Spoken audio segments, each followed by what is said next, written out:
In living life, we go through ups and downs. And yesterday and today, I had a very interesting experience.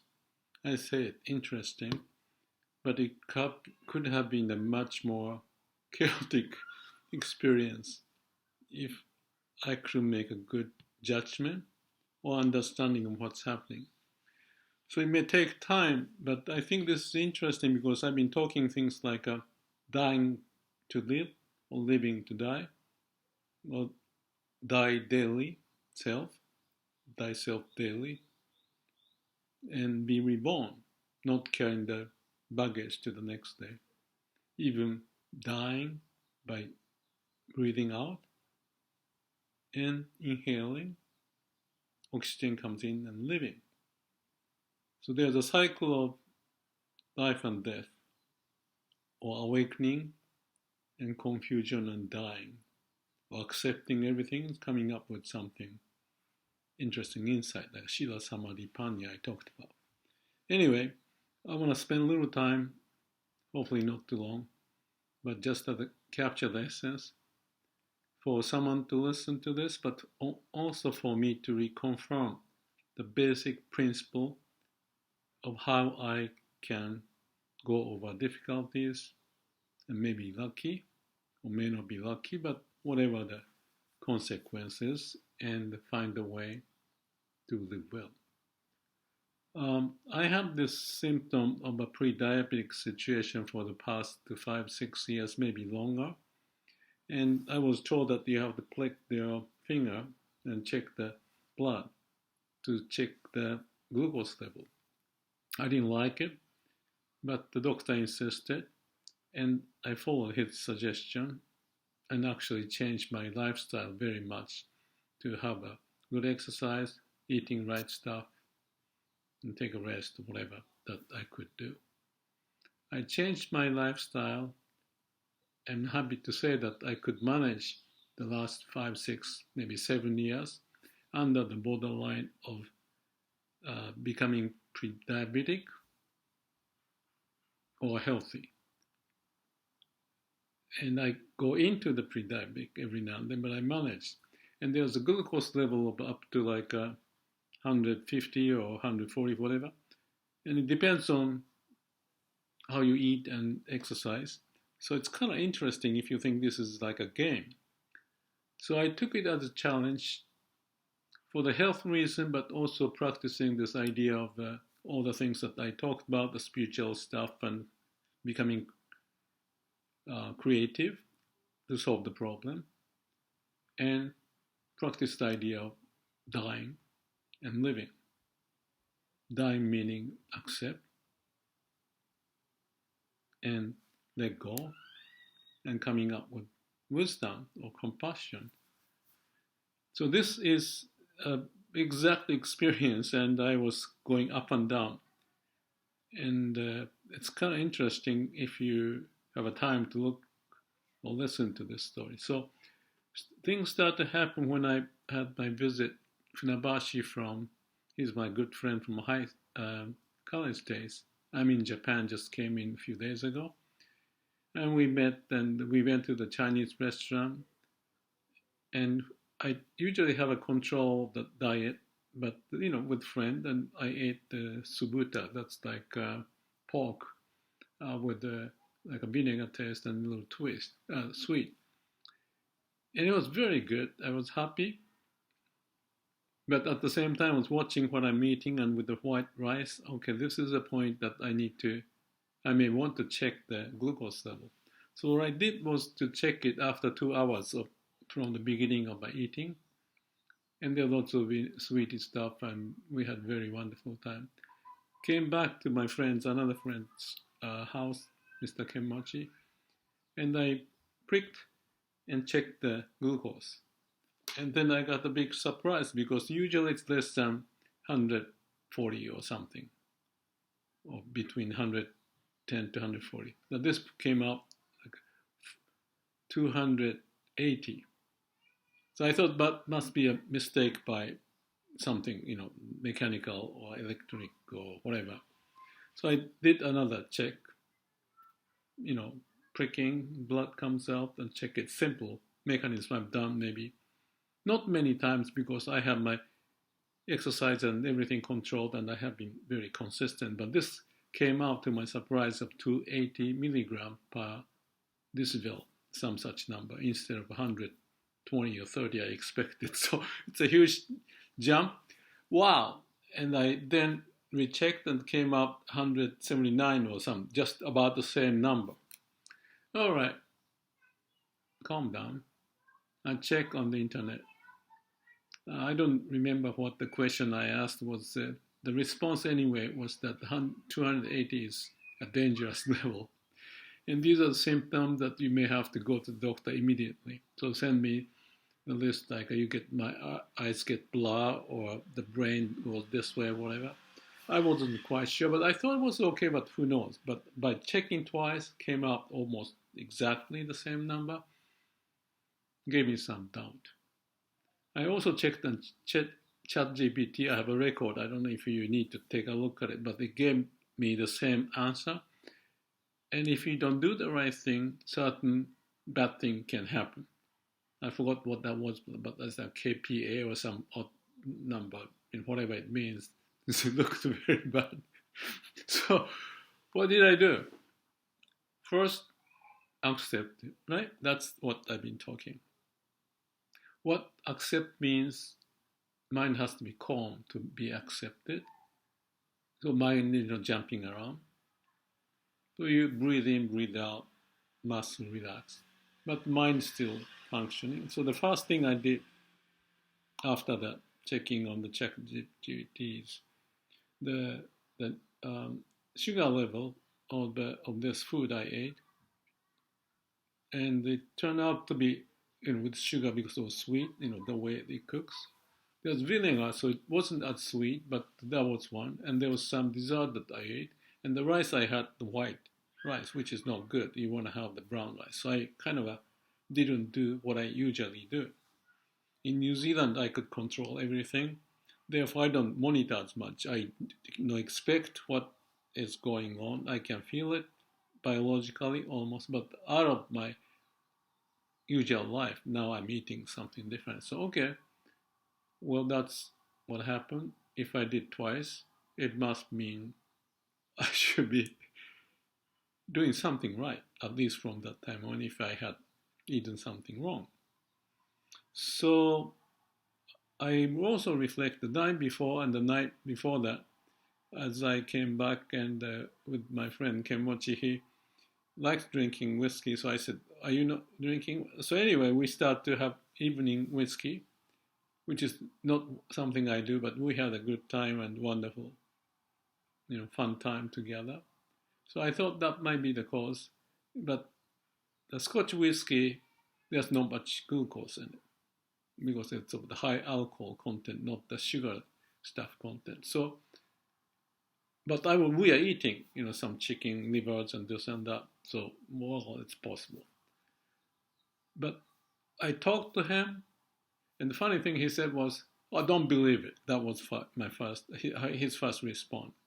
And I said, I did twice, and I couldn't get some reason, and I explained what I found from the internet and stuff like that. So he said, okay, and that's the end of the story.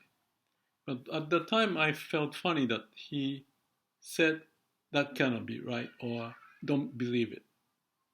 Because I talk to people in my business practice, and data doesn't lie. You cannot dispute the data, and the data came twice, 280 and 279. It's almost too good to be at the same. So I thought the package and sealed and airtight and everything is okay. And there are a bunch of them. I checked the expiry rate and it's still fine. Nothing I could do. So if the measurement came like that and the eating had some doubtful situation and the danger is high, according to different searches I made, I called the doctor at the hospital, which is not the place I usually go. And luckily Monday, today is Friday. No, today is Saturday already. Yesterday I called So yesterday I called on Friday, and Monday morning, 8 o'clock, if I go there, there's a doctor, I can handle it. Okay, that's good. So I checked with my health insurance and found out that mine is to be replaced, and I called the city council where I have the address, and they told me that I cannot use the insurance because they cannot give the insurance number over the phone or send the information. Okay, that's a red tape. I have to accept. But I found they may be able to, how do you call it, support, give money, I don't know what the percentage, but it was, reasonable amount, I expect. And then also they said that the hospital can sometimes okay if you don't have it, or some such thing. So the end result of this hospital situation, it's good that I can go there on Monday at least. Then I get the official verdict of whatever they do. Because if I move to this town that I'm going to in the next 5 days or so, if I go there, it's a small remote town, I have less access to the good medical facilities. Okay, everything is logically laid out. I did all I can and checked. The best thing is to go through this process and move forward. But still, my mind was going a little bit nerving because I thought I've been doing everything right. But things, everything's impermanent. This can happen. Though I took it more seriously, but I couldn't do anything. So I let go. Leave the concern set aside. We had good conversation and fun time in the evening. Before going to sleep, I went through again the logic of what I did, and if I missed something I couldn't find, so I went to bed. Except I expected the chance of me still okay is not so high. Maybe 80%, I may have to do something. So okay, nothing I can do. Like I keep saying, Zen idea, for example, is when you cannot do, you still find a way. One of the way is accept and just be. I even mentioned to my friend Kemochi that I had this near-death experience and I could handle it. So this is the same thing. It's not that danger yet to be proven, and I'm not. And I felt living okay, thinking back all the things that can happen at the dangerous level, the eyesight and the frequency of P, or lethargic sense in the body, I felt okay. So there's something unresolved. Nothing I could do. No mind. I went to sleep. No problem. No worries. 5:40, I woke up next morning. And then I'm preparing because I thought I'll check last time. Actually, there's another thing that I had only 3 or 4, how do you call it, the picking thing, the needle left. So there's not many. That's right. I went to the pharmacy to find the needle so that I can have more check. But they didn't have the right one. This is a very conventional one. They should have it, but they didn't sell it. So I checked on the internet with the, whatever the equipment stuff, and I still couldn't find it. Kind of irritated. And then I have to prepare for the picking because there are only three left, those needles. So I decided to do it, and I did it, and I give you the number I found, because I can still clean up with alcohol and reuse it, so even if that's not the problem. So after that, and before picking, I went through again. And the way I look at how I'm doing in those moments of empty mind, or have a time to not jump ahead, but stay like if I can, imitate the situation, it's kind of like this.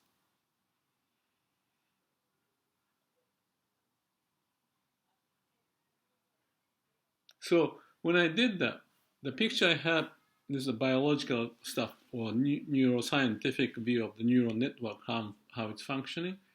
When we talk, we use certain part of the brain, more language related on the left side and analyze and be able to develop the sentence and logic and explain so that you can understand. But when I'm in that state of awareness, no logic, no use of the shallow part of the brain cells. That's how I call it. There's a deeper part, unconscious part. It may not pop up, accessible with the mind, unless your mind is calm. And that's something you learn by meditation, especially, to sit long time, but doesn't have to be long if you get the knack of it. So I have developed certain skill related to the idea of the Sila Samadhi Panya, right conduct and have a calm and quiet mind, sort of empty mind or no mind. Then the wisdom pop up. That's proven not, in the spiritual area, but in other areas for sportsmen or inventors or scientists to come up with a wisdom almost beyond the constraints of the mind. That's what I call it. The mind captures certain element easier to access. That's how we use your mind certain time. But you can connect to the deeper part, and I call it listen to your heart. The brain, use the brain, but listen to it so that you have this connection to deeper part of the memory, which I've been talking because it's an important concept of what the spiritual pursuit and Zen and the wisdom, compassion is. So before, long story, but before clicking, I went to the state only a few minutes, and then I realized one thing. This is the important and interesting, and it happens quite often if you start to get the sense of it. Like this case, it takes time to get to certain level. More the turbulence may take more time, possibly, and more foreign experience that you haven't had before. You have to go deeper to digest what's going on. So it's like a conscious part, but becoming aware of the unconscious potential within me or the element. At certain point, maybe that was the time 5:40 in the morning or something, calm mind, accepting, go into the state. It's like a synchronicity. The element here and there, and whatever, start to click and pop up an idea. And that's what happened. The idea it popped up at the time is, okay, I did everything, but I didn't do one thing. That's the interesting part of brain and how to use the brain, not egocentric, that you know what's going on. You have to go beyond what you know. It's hidden, and in this case, the answer is something like this. I did this, I checked. And one thing I didn't is that I'm so used to the procedure and everything's done, and so, I just followed it, right? But one thing I didn't think about is that if my finger is contaminated on surface, if there's a sugar or something for whatever reason, let's say there's a subuta, which is the pork, with the vinegar, sweet stuff, and that maybe I was touching for some reason without my knowing it. And if it's here, I prick, and it's on surface, then I may be getting the information not from the blood, because when the blood comes out, it touches with the surface, whatever is left there, maybe related to the pig and the sweet stuff. And when they touch this beam, you call it a little tiny drop of blood with this measurement. And that's the source of how you measure this number to came up to 280. That may have caused the trouble because I didn't specifically follow what they say in that instruction. Because I'm so used to it, I don't read it anymore. And there's no need. I kind of watched every now and then and to do that, but I thought there was no need. So I didn't watch it. So that was the question I had. Maybe that was the reason for that to be the problem. Engineering-wise, there's a way of finding the cause of the trouble. There's one called fault tree analysis, FTA. The other one is FMEA, fault mode and effect analysis. One is to check beforehand, and the other one is checking from the result to see what could be the reason. And I worked in the Fukushima for nuclear safety and all that stuff. So I know something about the probability and the safety and the accident. That's another story I posted elsewhere. That's my engineering background. So I didn't follow the standard operating procedure. Okay, I wrote a book about waste elimination and manufacturing challenge, and you have to plan, do, check, act, and you have to have a standard and follow the process. I thought I didn't follow it because I'm so used to it. The hands are dry. I didn't think I contaminated, but that could have been. And it turned out when I pricked again, if it's everything good, I think it was less than 150 or 120 or something in fasting stage. And it came back with 100. There's a number here. Exact 100 happened when I did that same test in September last year. Usually my report back is from 110 to 140 or 145. This came back 2 hours later and it was 280. So anyway, I checked before eating and it came back exact 100 number. Bingo! What did I say other than that? Yeah. So that intuition I had right before kind of gave me a sense that could be, and it turned out to be right. What does that mean? I thought about it. And by the way, reason why I'm talking about this, even if you have nothing to do with this diabetes or the problem in life or whatever you have, we are living in this world with so many parameters to work on, and you don't know what all of them are. And that may cause trouble, suffering. And I was thinking, I have to go to the doctor, but this intuition told me that, and the proof of it indicate that I didn't have to go to the doctor. I don't have to. So that's what happened. It's not a big deal, not much information if you know the result. But if you are going through it, you are in the fog to figure out. And that caused lots of more extra effort and suffering.